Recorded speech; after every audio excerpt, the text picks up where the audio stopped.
be a part of the interviewing, right? So they funded like these professional interviews with these women in Africa, right? They had a STEM background. And Nice. then once COVID was lifted, the girls kept asking, please do something here in the country, right? And I was just, I was thinking that you'd had this program for like 10 years. No, it was Wow. a fast. We're still like trying to catch up. I feel we had the first one in Wow. Limpopo. The second one was at in Cape Town, and we haven't met university, so it's with the University of Cape Town.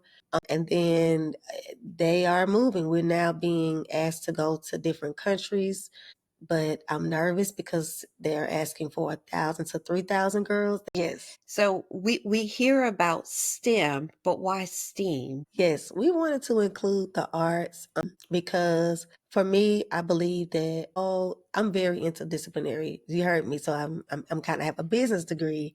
Hmm.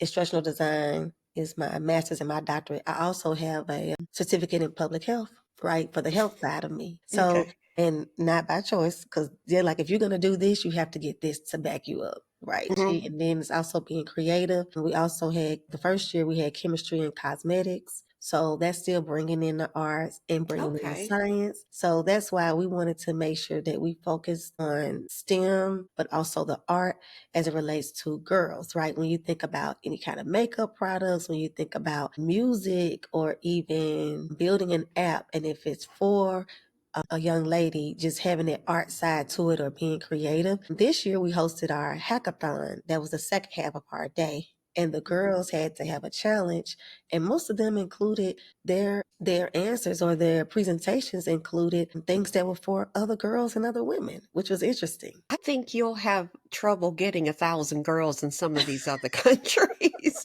because you explained it that way and you think of like, staying on the cosmetics brands, right? You think about women owned cosmetic companies and the chemists are women, you know?